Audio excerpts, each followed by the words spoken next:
Isang masayang araw sa inyong lahat at welcome sa Live Chikahan dito sa National Library of the Philippines. At ako nga pala, si Ate Melay. Isa 30 minutes na chikahan patungkol sa ating bisita. At alam nyo ba, ngayong buwan at malapit na matapos ang Library Information Services Month, ay nais naming magbigay saya sa inyo dahil special ang ating bisita. Hello sa mga nanonood na live dyan. Ayan, shout out kung sino man sa'yo. Hi. Pwede po tayo mag-message po sa ating chat box po dyan kung may kayo po ay nanonood. At pwede natin i-share. At pwede rin kayong magtanong sa ating bisita. Ayan. Para po sa segment na ito, gusto ko pong sabihin sa inyong lahat ng mga nanonood. At yung mga live audience natin, palakpak naman dyan. Ayan, maraming pumalakpak.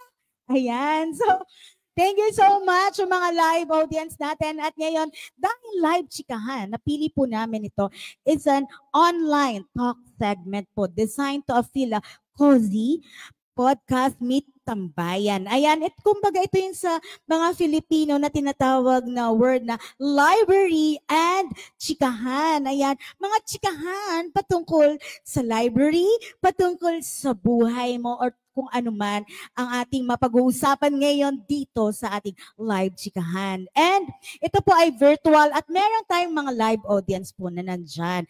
And our objective of this, one of the objectives of this live chikahan is to promote the cultural awareness and inclusive dialogue. Ayan. So excited na akong ipakilala ang ating bisita.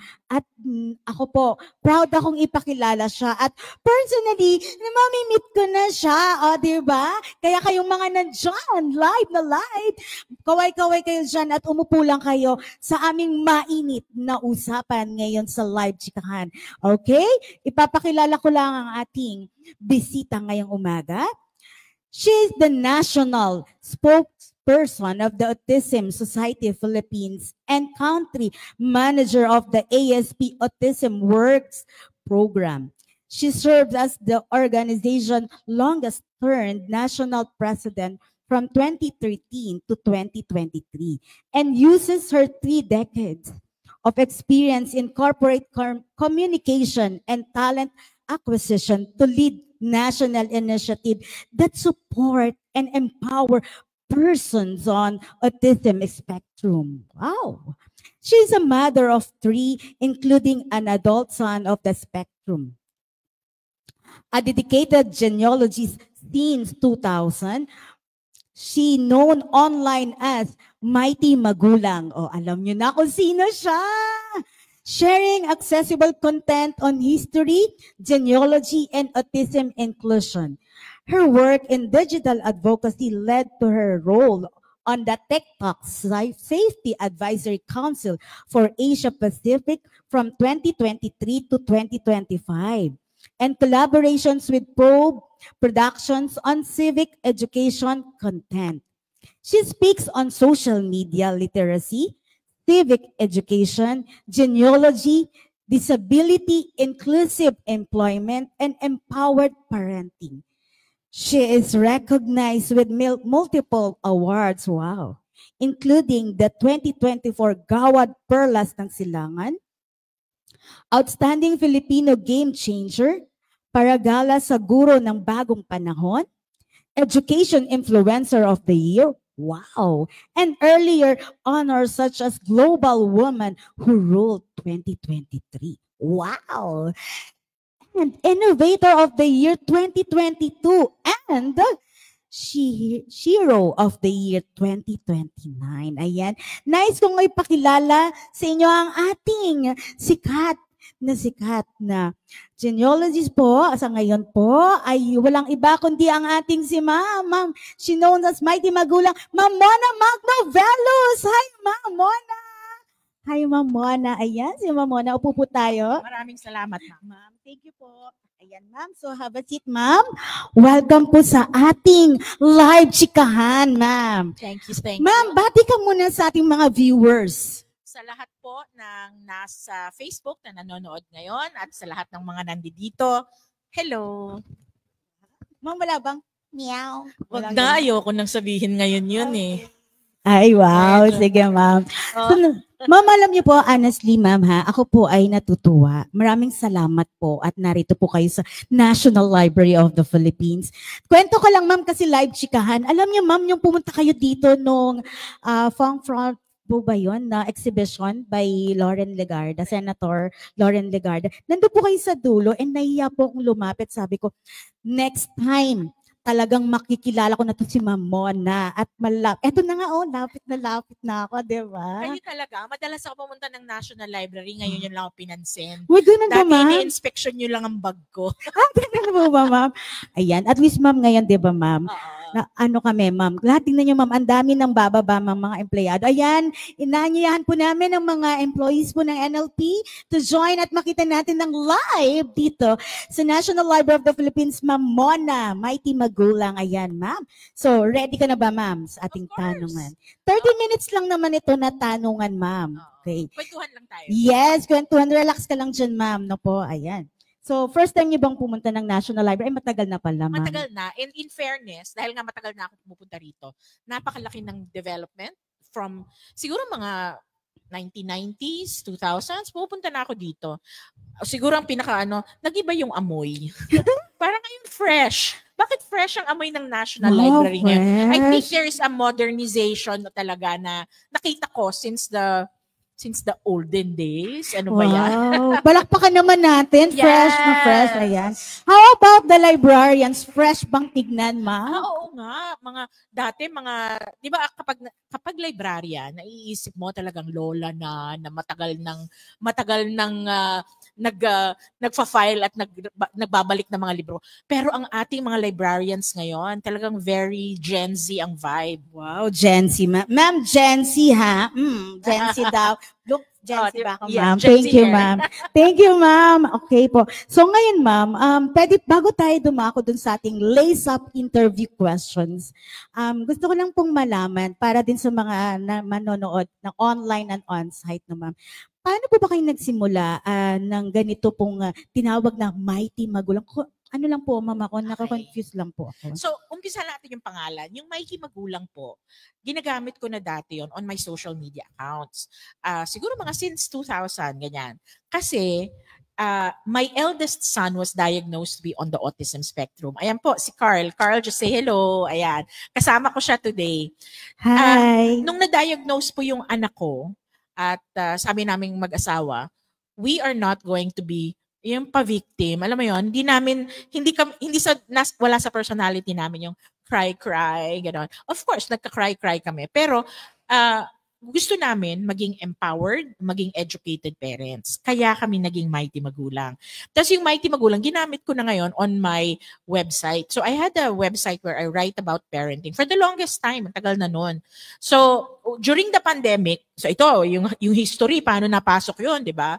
Nung pandemic, sabi ko, gagawa ako ng TikTok account kasi gusto ko pag-aralan yung TikTok. Hindi ko kasi siya maintindihan. Tapos, kasi gumawa na ako ng dalgona, nagplantita na ako, gumawa na ako ng tinapay, gumawa na ako ng palitaw, nagluto na ako ng kung ano-ano, pero bored pa rin ako. Kaya sabi ko, sige, let's try to study TikTok. And on that platform, yung ginagawa ko, sabi ko, anong gagamitin kong pangalan? Hindi, ayoko na mag-imbento na iba. Sige, Mighty Magulang na lang. And also, it makes sense kasi history po yung content na gagawin ko.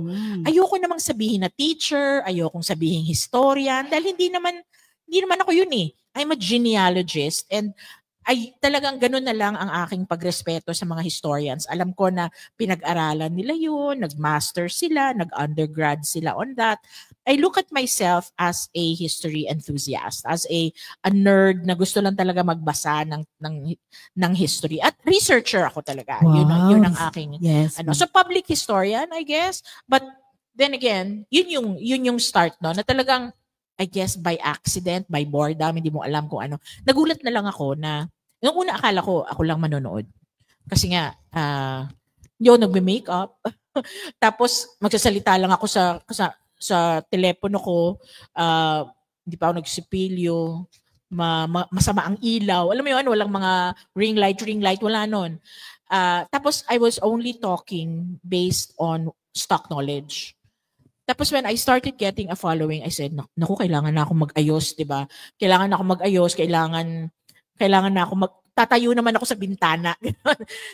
Pero I started organizing my scripts. I decided to validate my sources, hindi lang basta-basta stock knowledge.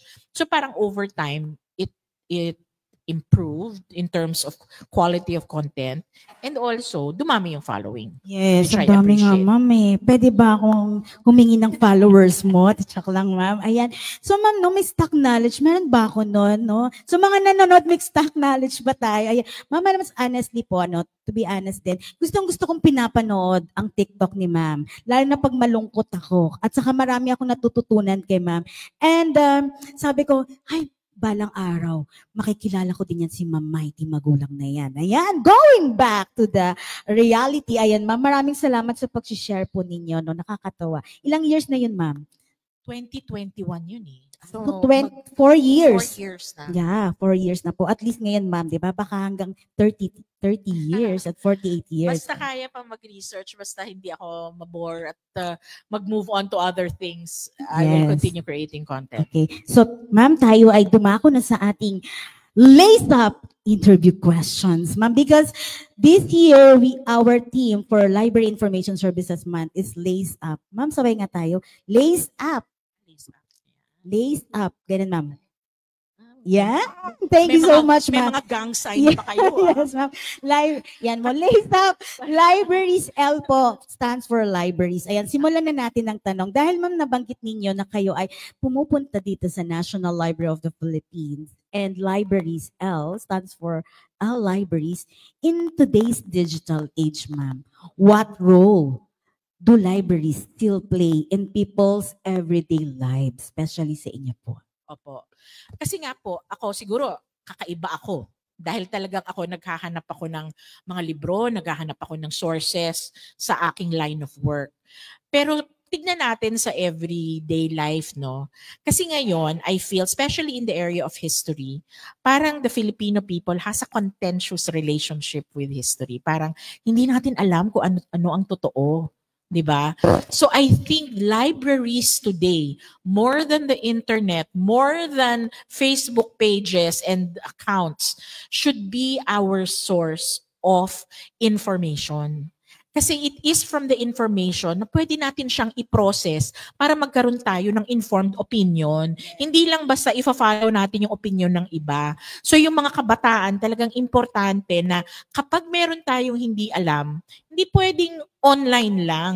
Nanonotice ko minsan pag nagbibigay ako ng sources, parang pag hindi online, pag libro yung source ko, parang hindi na rin ako nagbigay ng source. Diba? Na parang there is this hesitation for them to go to the library. So I think, hindi ko alam kung ano yung, yung pushback ng mga bata. Kailangan siguro mag-study tayo. Parang why do you not want to go to the library? Is it dahil malayo sa inyo? Is it dahil mas madali kung i-Google mo na lang or i-AI mo na lang? Baka there is something else in the equation na kailangan nating i-improve para bumalik sila sa library. Kasi ito share ko rin lang. Yes, ma'am. The reason why I love libraries, kahit nung high school ako, and matanda na ako, so I was in high school between 1980 and 1984, talagang peaceful siya. Nung high school, I found peace. Kasi nga, but I was not a very social teenager.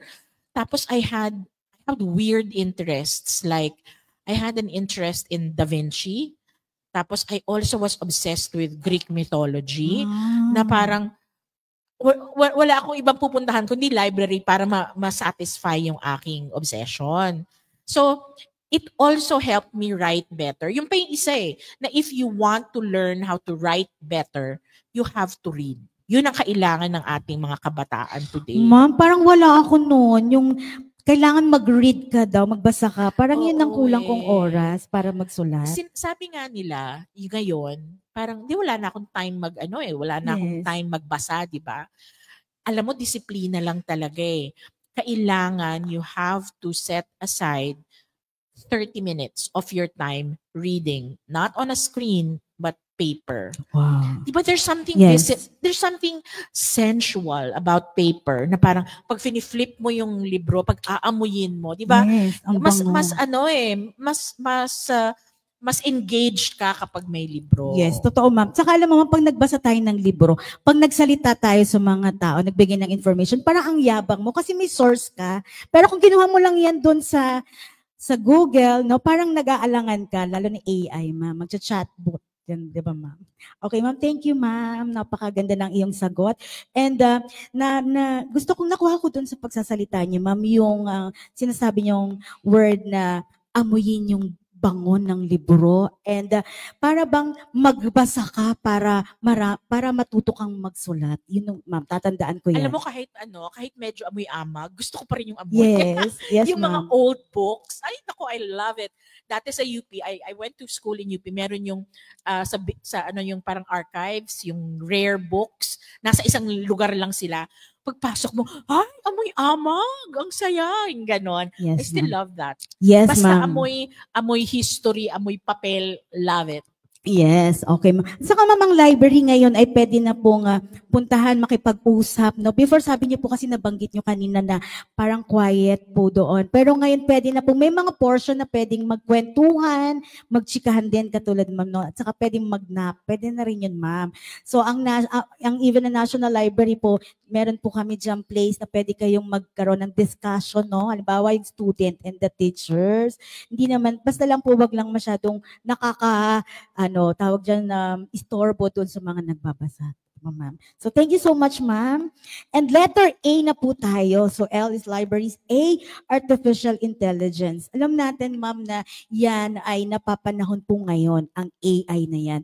Do you think AI is more of a helper or a disruptor when it comes of learning or reading, ma'am? Ito ang AI, it generates information based on what is available. So garbage in, garbage out yan. So kapag ang AI, nagtanong ka, ito yung sagot, posibleng tama yon, posibleng hindi. So it is really up to the user to use the tool that is AI responsibly. So kapag merong generate na report ang AI, talagang responsibility mo na check mo ngayon isa-isa yon, 'di ba? And that in itself is a new way of learning. Parang editor, you're going to get editorial skills, so to speak, kapag ginawa mo yon. So I am okay with using AI as long as we are not dependent on it. And why do I say this? I think we need to understand that AI is not ethical. It cannot take responsibility for its recommendations. Kapag may recommendation siya at wala siyang basis, it cannot take responsibility for the information they gave to you. Wala siyang accountability. Hindi katulad ng dyaryo, ng libro, na kapag meron silang maling binigay sa'yo, accountable yung author, accountable yung publisher para sa binigay niya sa'yo. Ang AI, wala nun. Talagang you get what you paid for, na talagang napakadali, napaka-convenient. Therefore, talagang wala rin siyang kalidad. Pero in fair, talagang meron din namang help yon. Ako personally, kapag what you call this, na may block, I'm in the middle of a block, I would ask AI questions just to get my thoughts started. I tried to ask AI, can you create a biography for this person? Pagbasa ko and even if I add additional prompts, like make it engaging, make it conversational, chu-chu-chu-chu. Pag binasa ko, parang mas magaling pa rin ako magsulat dito eh, 'di ba? So I end up not using that at all. And then that really right from my heart. And this is where I guess my years of reading, my love for reading has really paid off kasi I have a sense of what I would like to sound like, na parang hindi magagawa ni AI yon para sa akin. Opo, ma'am. Ako din, guide ko lang din yun, ma'am Sam. Palakpakan natin si ma'am. Ayan, ma'am.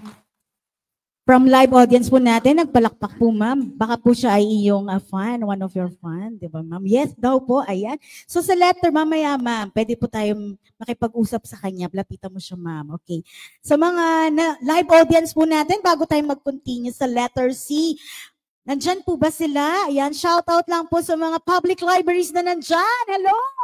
And sa mga fan ni Ma'am Mighty Magulang, hello po sa inyo. At mamaya kung gusto niyo ng question, diretso po tayo magtanong mamaya sa kanya. Sasagutin niya mainit na sagot. Okay, ito na po. Letter C, cultural explorations.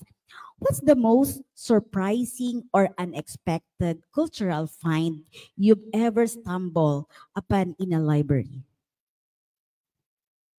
I cannot, okay. What I remember from when I was in college, like I said, UP had this dark room. It was called the archives. And it had a lot of the rare books. So and yun, nung time na yun, talagang pwede namin, nasa stocks siya.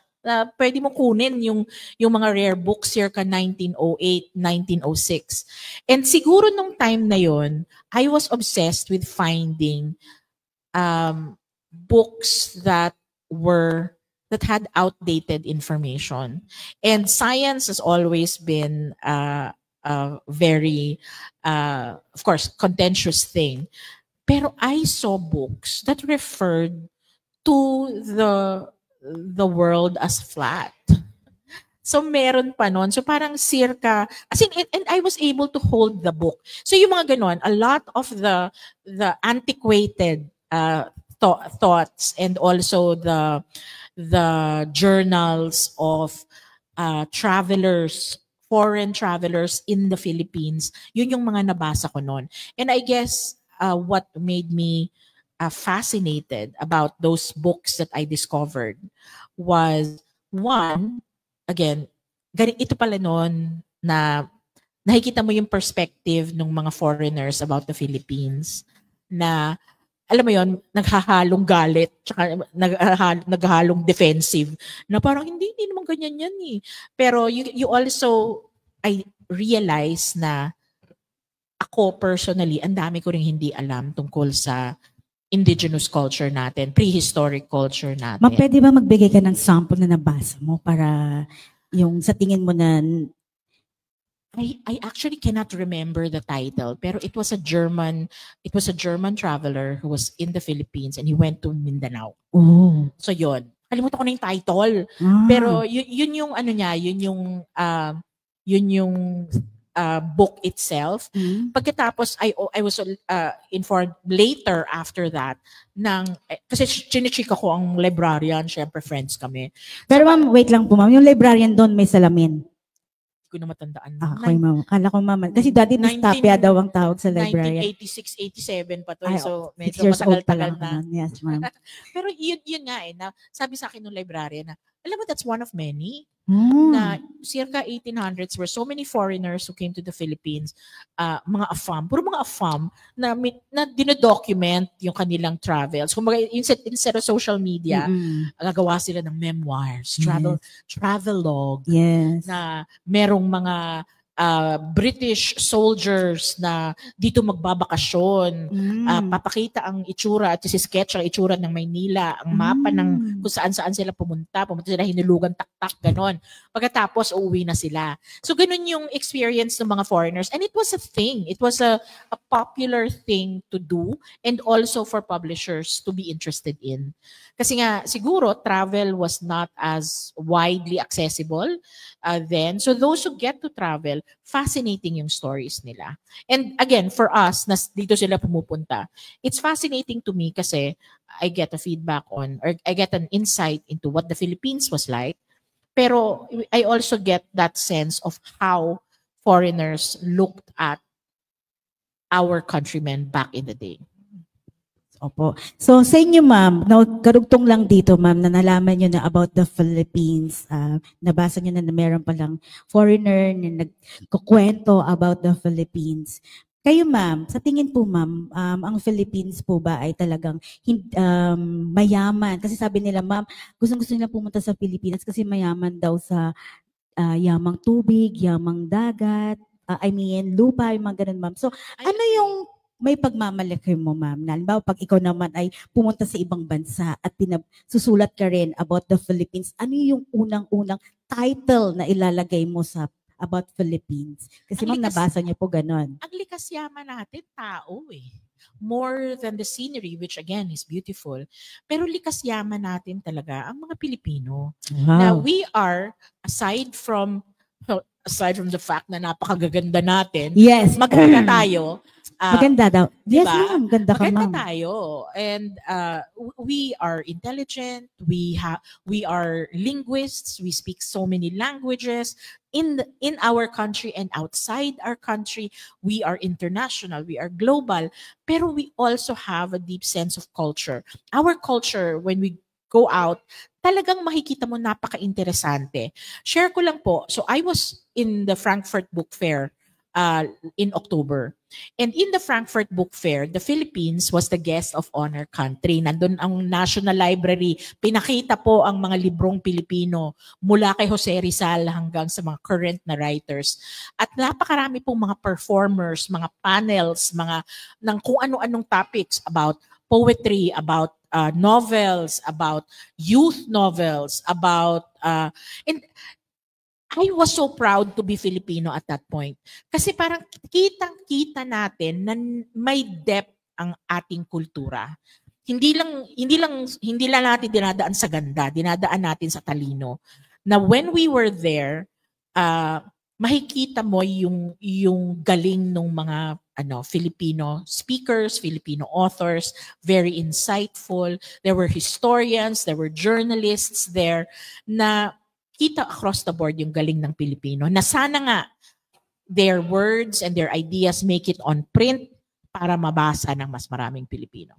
Ayan, ma'am, na sa ibang bansa ang Pilipino ay talagang nare-recognize na magaling.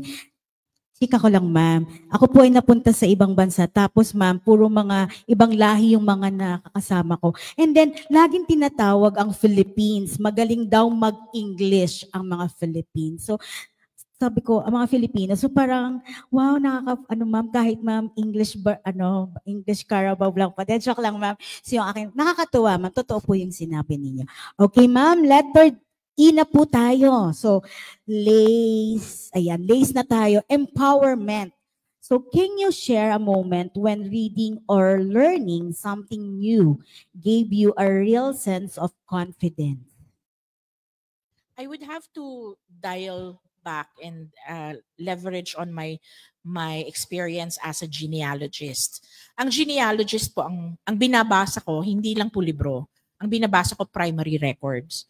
So ako po, I feel so blessed kasi my education has prepared me to read primary documents na sana more people actually get into. Kasi it means knowing a little bit of Spanish. Ako po, nung panahon ko, required kami mag-aral ng Spanish. 24 units of Spanish. Kaya pag binabasa ko ang birth record, carry pa yon. Kasi, ginagamit pa natin yung 24 units of Spanish natin. Tapos, apparently, script, hindi na minsan yung ibang kabataan, hindi na marunong magbasa ng script.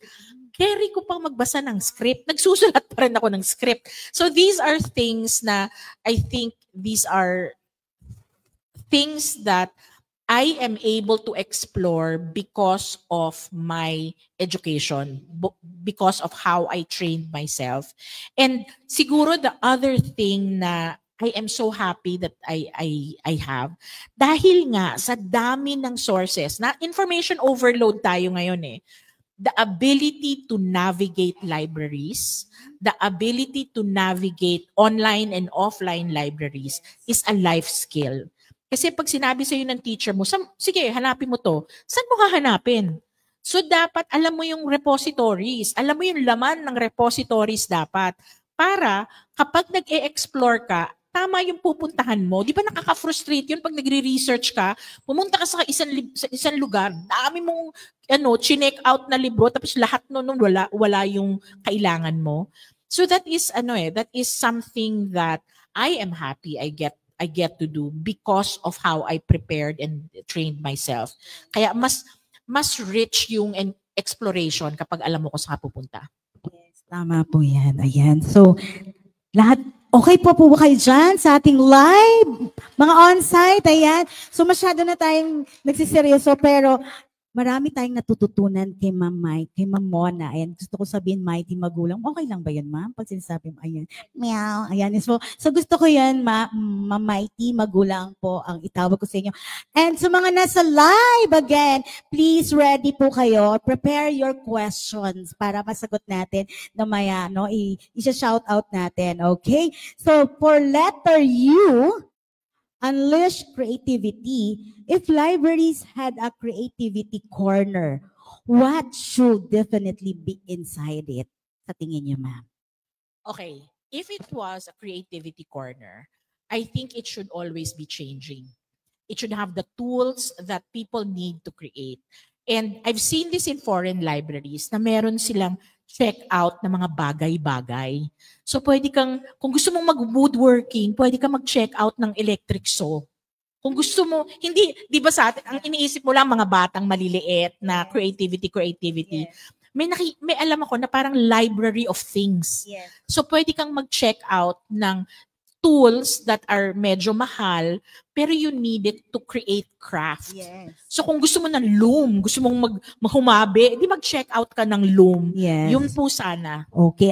Tawag po natin makerspace din, ma'am. May ganong pong library na pwede rin pong manghiram ng kawali, mga ganyan. Pwede rin yung kawali na, ma'am. Diba? Parang may nabasa po ako niyan sa TikTok no? Merong lugar. Okay po. Sa Taiwan, ay tama po kayo sa Taiwan. Akala ko time is up na It's letter T. Taiwan, yes ma'am, sa Taiwan. Alam niyo po, meron kaming pinuntahan doon. Nanghihiram sila ng makina ba tawag doon? Sewing machine. Tama ba yun, ma'am? Tama, sewing machine. And mga karayom, ayan. Pwede po silang manghiram doon. At saka martilyo, alam ko pwede rin po, ma'am. So, kahit yes. Craft na gusto mong gawin. Meron sila ng mga libro na pwede mong source, tapos katabi yung mga tools. Yes, tama ka dyan, ma'am. At alam mo, ma'am, ngayon, meron na rin yung parang picture mo lang, makukuha mo na kagad siyang, gawin mo siyang mag, pinicturean ka, ma'am. Tapos yung picture mo mapupunta na sa mag. May mga ganong library na, ma'am, sa Mac, pwede mo na siyang gawin doon. And makerspace po ang tawag po nila doon. So, pwede po yung gano'n, no, ma'am. And pwede rin po siguro ngayon, creativity, no, matulog, no. Pwede naman yung parang nap lang, 10 minutes nap do sa library, then nagchichikahan kayo kasi yung mga nagre-review ng mga students na pagod na pwedeng mag-nap. Meron din, ma'am, na library na meron yata po dito sa may Lasal, ma'am, na puro music lang yung pakikinggan mo tapos ikaw ay nakahiga. So, pwede yan. Tapos, ma'am, one of the things na rin-recommend namin sa yung mga sa Autism Society Philippines kasi po minsan yung mga tao na overwhelmed sa mundo. And I guess it's the same thing also kung inaantok sila. Sila naman po ang rin-recommend nila yung mga chairs na may pad na parang nakaikot sa'yo. So kahit nakaupo ka doon, hindi ka nakahiga, di ba? Magkakaroon ka ng peace kasi yung sound ano siya, parang parang na ganoon, parang may cover siyang ganoon. So medyo madilim sa loob, pwede ka pa rin magbasa, pwede kang umidlip ng konti, pero hindi ka nakasupine, hindi ka nakahiga, 'di ba? Or naka fall forward. It is actually a sensory chair, ang tawag nila kasi kapag quiet, may benefit pa rin sa mga taong madali ma-overwhelm 'yon. Good for mental health. Sige, ma'am. Ano ko yan, ma'am? Iti-take note ko yan sa aming committee, Senior Citizen and PWD committee namin. Thank you, ma'am. Gagawin po namin ng proposal yan. Okay, ma'am? So, napakaganda nung kanyang naisip ni ma'am, no? Creativity Corner. And for P, partnership, ma'am. If you could dream of a fun collaboration between libraries and or another group like schools, artists, etc., what would be? Okay. So ako po kasi genealogist ako, di ba? Ang path ko po para mag-appreciate sa kasaysayan ay dahil naghahanap ako ng information tungkol sa mga pamilya, tungkol sa pamilya ko. And I think for young people to discover their appreciation for history, dun din mag-uumpisa. So I am hoping that the National Library, again, And I na meron na po kayong partnership with Family Search. Pero ang Family Search po, it's the tool, right? Yung mga tao po, so I'm actually part of the Philippine Genealogical Society. So we are a group, although we have been inactive for a while. Pero itong grupo pong ito, we promote genealogy. Nagpa-promote po tayo ng ninuno hunting, ng family history research. And if we deliberately promote family history research as a path to learning more about history, parang napakagandang project po nun for me. And syempre, meron akong interest doon. So yun po, for example, October is Family History Month. Baka po every October, aside from the other commemorations, baka we can have a temporary space where we can talk about family history, where people can consult about researching family history. So yun po. Oh, nice. Gusto ko po yan, ma'am. No? So itap natin si Ma'am Mona. Diba? Si Ma'am Mona, itatap natin about genealogy. Okay, so now ma'am, are you ready? Meron pa tayong live questions or questions from the online? Baka pwede po natin before we proceed to our fast talk questions po natin. So meron po ba? Yes?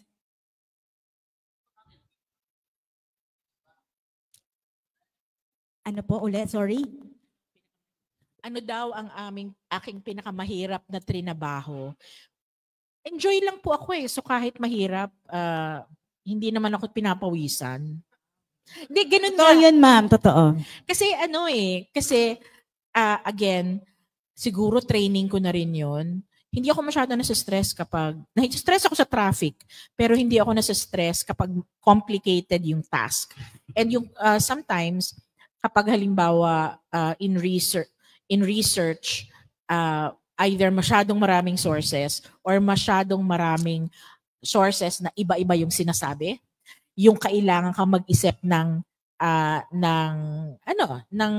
angle, kailangan kang mag-isip ng ng diskarte. Yes. That can be most difficult because it's not just about information, it is also making a decision on the approach. Wow. Saka totoo yan, ma'am, na pag gusto mo rin yung ginagawa mo, parang hindi ka napapagod. Pag nandun yung passion mo. Okay, ma'am. So, meron pa ba? Last na lang. Can we entertain one question? Yes? Ano yung isang question natin? Nasa live? Pwede ba natin basahin? Naka-flash? Sige po.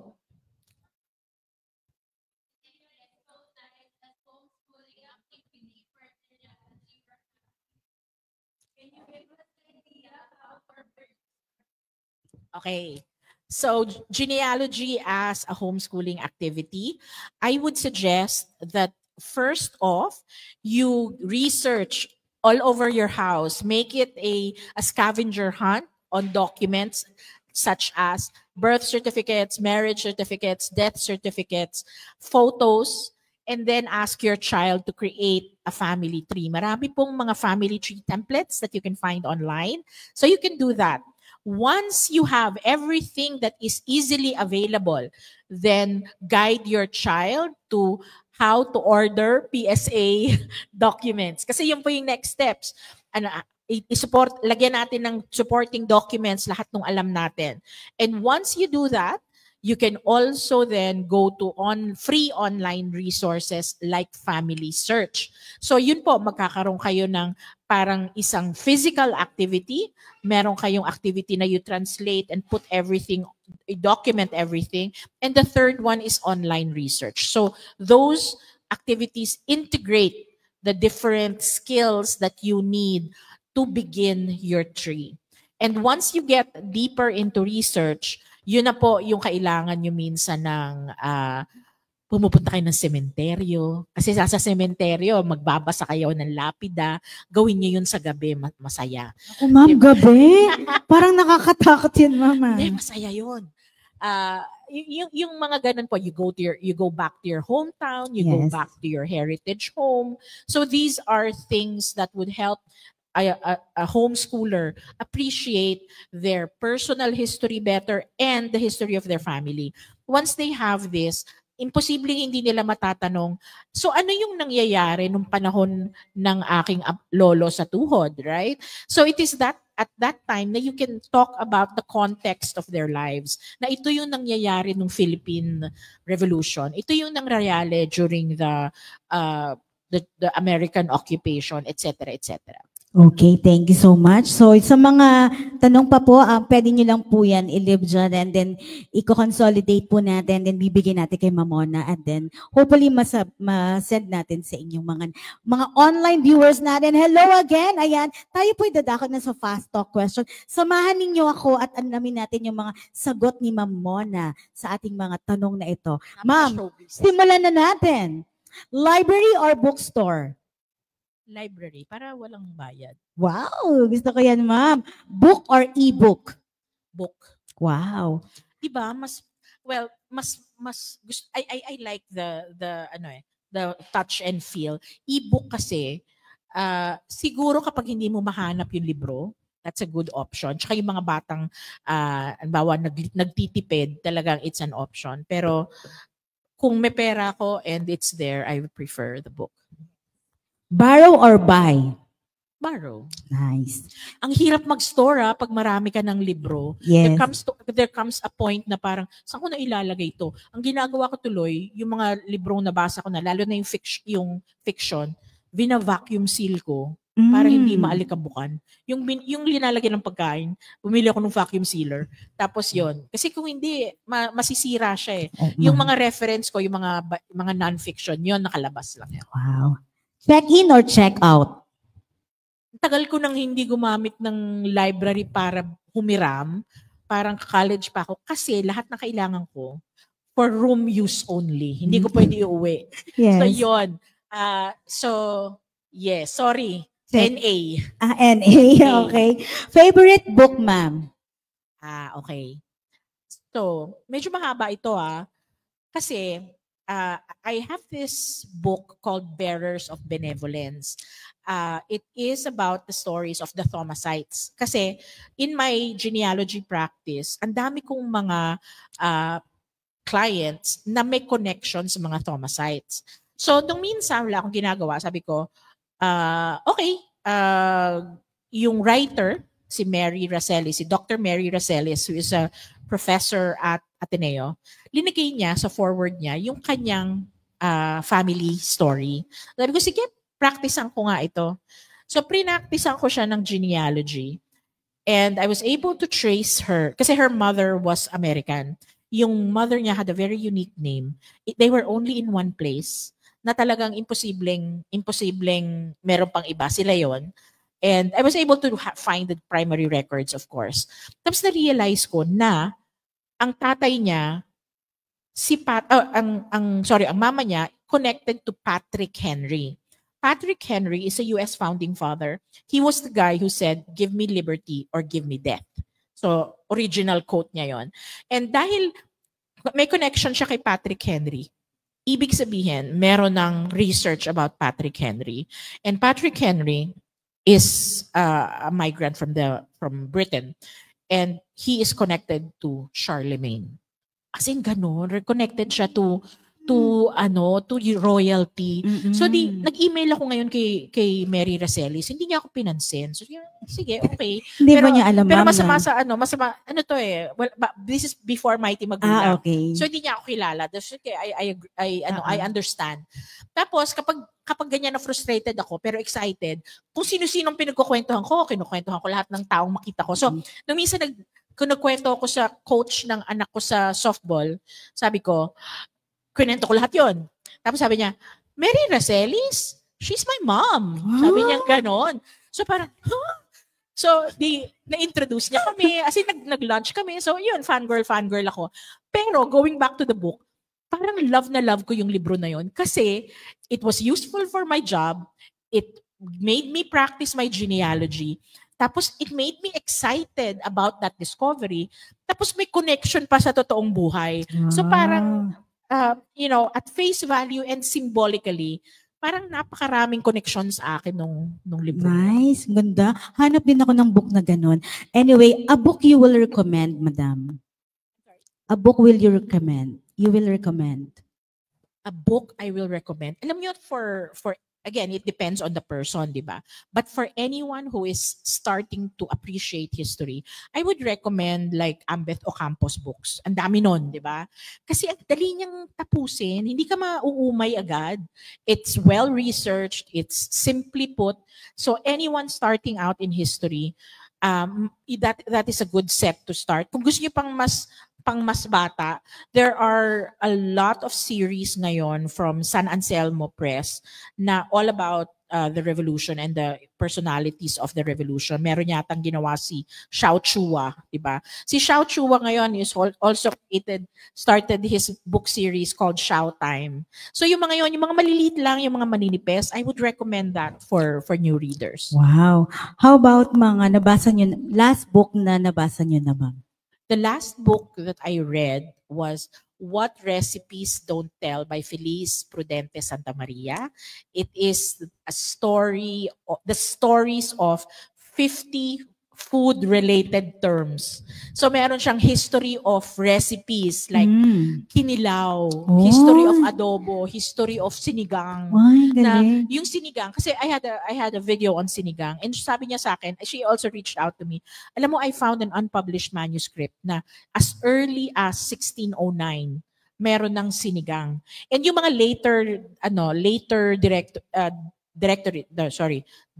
dictionaries or yung vocabularyos don't say na maasim siya.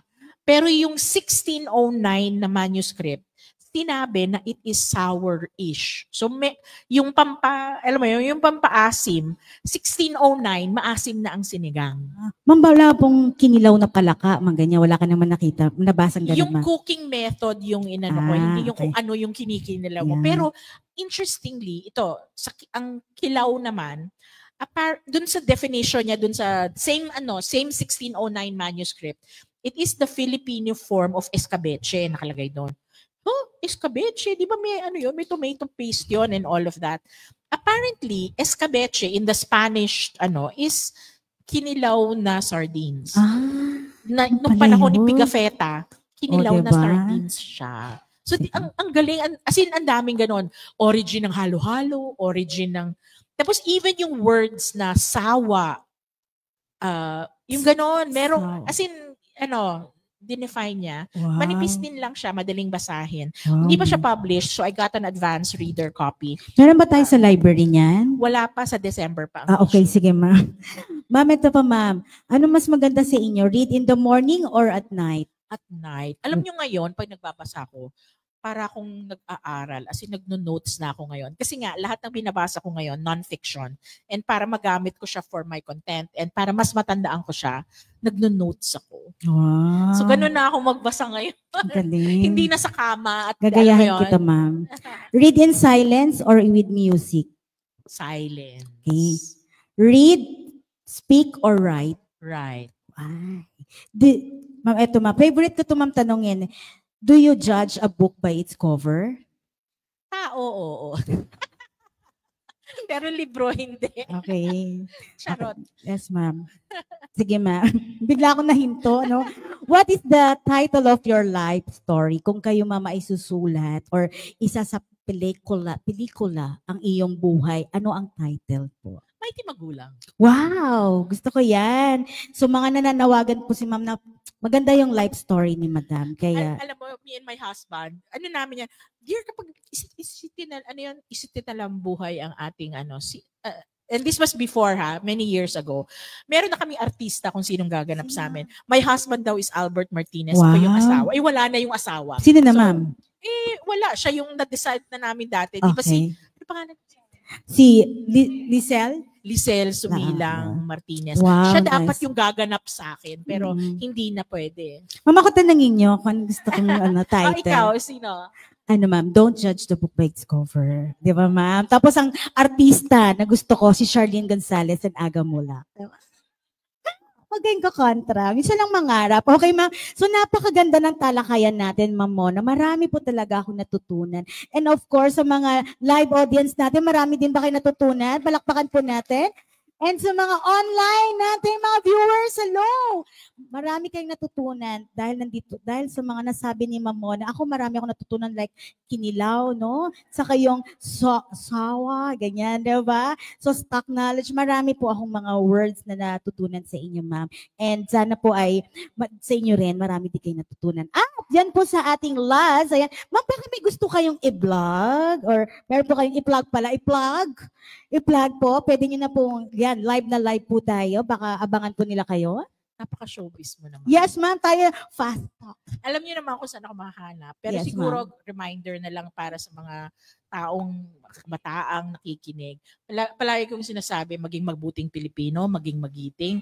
Kailangan na kailangan natin ngayon yan. Lalo na sa mga nangyayari sa ating bayan.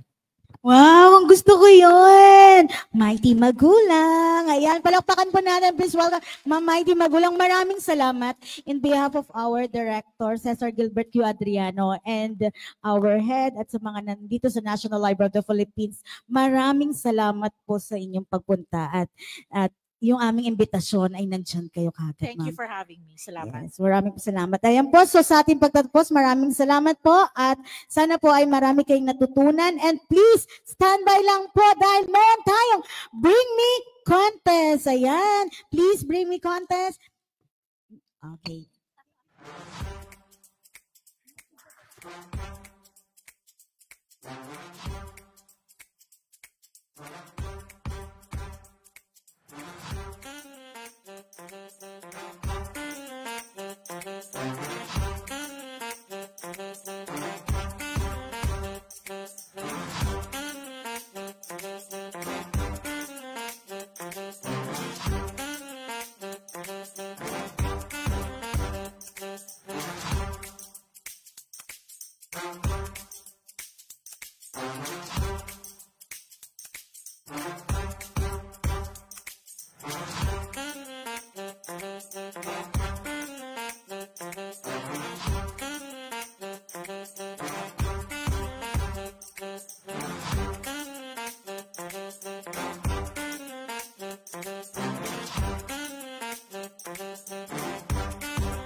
Alright, maraming pong salamat sa mga sumubaybay sa ating live stream ngayong umaga. Para po sa mga on-site participants natin, sa mga on-site audiences, maraming salamat po. At para po sa mga ating online viewers, ayan, isa sa mga ating online live participants na nandito, ayan. So, maraming pong salamat muli sa mga online viewers natin. Mamaya po, magkita-kita tayo muli para sa Pinoy Book Theater Concert. Ayan. So, at kaabang-abang din mamaya po ang ating Bring Me Contest. So, stay tuned. We will be back at 1 o'clock in the afternoon. We'll see you guys soon. Bye!